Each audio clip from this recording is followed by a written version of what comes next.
वज़ीर तालीम सिंध सैयद सरदार शाह साहब, अगर आपके पास थोड़ा वक्त है तो सुन लीजिए। आपने सिफारिशात और पैसों के हवाले से जो ट्रांसफर पोस्टिंग में मुबैना तौर पर करप्शन होती है उसको रोकने का जो तैयार कर रखा था, लेकिन बाजी आप हार गए, आपका महकमा बाजी ले गया।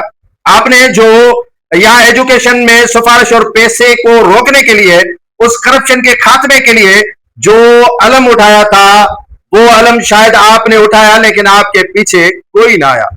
आपने जो बातें की वो बातें 100% दुरुस्त थी, लेकिन उन पर 0% भी अमल न हो सका। बड़ी फार्जरी हुई है जो आपने पोर्टल तारुफ करवाया था ई एजुकेशन में ट्रांसफर पोस्टिंग के हवाले से, वहां बड़ी फार्जरी हुई है जनाब। आपके जो कुर्बान यासीन डीजी मॉनिटरिंग है, उन्होंने हाथ साफ किए, हाथ। बेटी गंगा में कई अफसरान ने अपना काम और जादू जलवाया। जो हकीकी मुस्तहिक अफराद थे, जिनको इस पोर्टल ने, ई पोर्टल ने जिनको ओके और येस किया, उनको रिजेक्ट करवाया। ऐसा कोई कहां निजाम है? मैं एक फॉर एग्जांपल आपको देता हूं कि ऐसे कई अफराद के साथ ज्यादती हुई है, जिनके लिए बस ये बना के लिख कर देते हैं कि डीओ डायरेक्टर ने आपको रिजेक्ट किया है। जो रिजेक्ट हो गए, यकीनन वो दौड़ से बाहर हो गए। अब ये दौड़ में इन कैसे होते हैं, ये मैं आपको बताता हूं। एक खातून टीचर ने अप्लाई किया था कि वो दादू के रहमानी स्कूल से ट्रांसफर करवा के हैदराबाद जाना चाहती हैं, लेबर स्क्वायर में।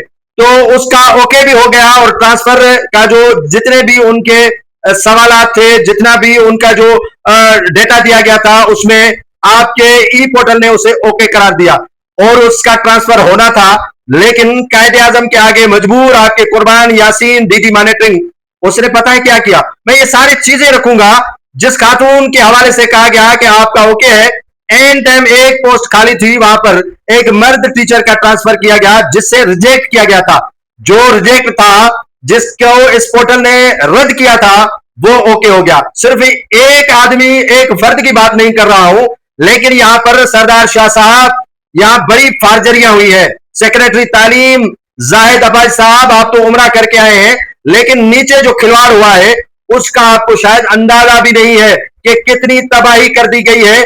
आपने तो ये पोर्टल बना दिया शफाफियत करने के लिए, आपने ये पोर्टल बना दिया करप्शन को रुकवाने के लिए, लेकिन यहां पर तो डबल ट्रिपल करप्शन जो है वो शुरू हो चुकी है। तो इससे कौन रोकेगा? मैं यकीन से कहता हूं कि आप इस मामले की तहकीकात करवाएंगे।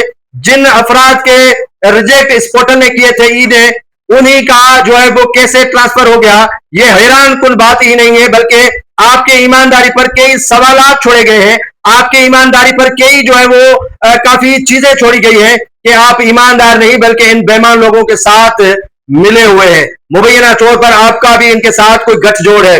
आपका नहीं होगा तो किसी न किसी तरह से वास्ता बिल वास्ता ताल्लुक कहीं न कहीं से निकल आएगा, क्योंकि कायदे आज़म बोलता है सिफारिश आपने नहीं की, सिफारिश किसी की नहीं ली, लेकिन जब कायदे आज़म बीच में आ जाता है तो बंदा मर जाता है।